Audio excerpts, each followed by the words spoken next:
Eh bien bonjour à tous et bonjour à toutes et bienvenue sur la chaîne DigiFroggy YouTube. Ce jour pour vous parler de comment éviter de cramer son matériel sono. Ceci en référence à un petit commentaire sur lequel je viens de répondre à Gspot FPV. Tout d'abord merci pour ces commentaires bien évidemment, puisqu'en fait... même moi qui suis pourtant un vieil habitué du matériel sono, les technologies ont évolué, il y a énormément d'électronique aujourd'hui et malgré les protections électroniques, il nous arrive malheureusement d'abîmer notre matériel. Ce qui m'est arrivé il y a quelques semaines sur une Alto, une TS210 sur laquelle le Twitter ne répondait plus. Bon, alors peut-être mal donne de ma part, peut-être erreur de ma part, cependant je tenais par cette petite vidéo, alors il y en a pas mal sur YouTube, vous vous en doutez bien, mais à revenir sur les essentiels de la sonorisation. Comment doit-on brancher son matériel, dans quel sens et comment doit-on faire? Parce que ça, c'est quelque chose qu'on oublie régulièrement et qui peut malheureusement avoir de grosses incidences sur le matos. Alors, en fait, on va fonctionner par ordre. C'est assez simple. On va partir de la source d'émission. Quand je dis la source d'émission, c'est-à-dire notre contrôleur, notre ordinateur, vers la diffusion. Et pour l'éteindre, ça va être dans l'autre sens, tout simplement.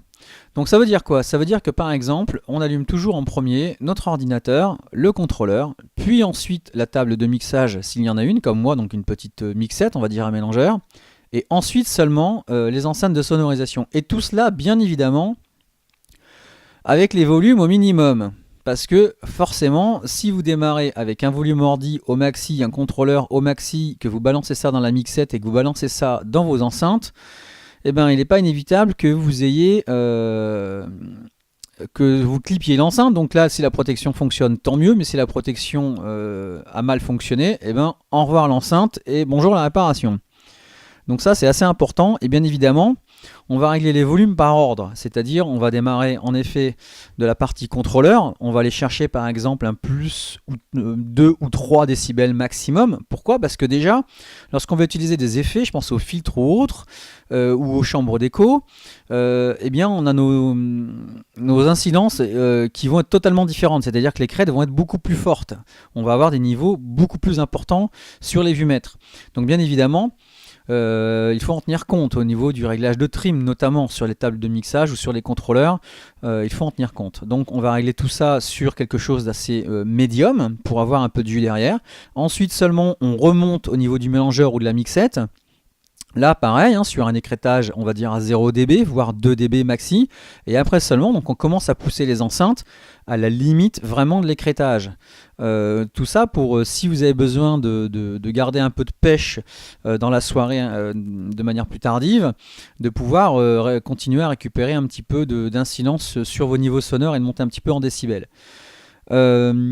Et puis quand on termine sa soirée, donc premier réflexe à avoir, on baisse le niveau des enceintes actives, on les éteint, on éteint ensuite la table de mixage, donc la mixette, et on éteint ensuite le contrôleur ou la table de mixage ou l'appareil de diffusion en mettant les niveaux au minimum. Ça pour éviter bien évidemment tout ce qui est POC, tout ce qui est petite incidence électronique, signaux qui se baladent dans les câbles et qui repartiraient dans les enceintes. Alors, ça évite quand même bien des tracas. Pour ma part, j'ai regardé pas mal de tutos sur YouTube, sur Internet par rapport à ça. Alors il y a pas mal de chaînes, bien évidemment, qui peuvent vous proposer ce genre de petits tutos. C'est toujours important d'en tenir compte. Et puis, imaginons, vous êtes en soirée, donc ça m'est arrivé il y a quelques semaines.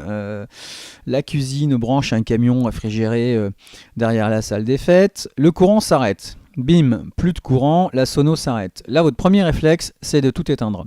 Immédiatement, c'est de tout éteindre. Et en principe, principalement, vos enceintes actives.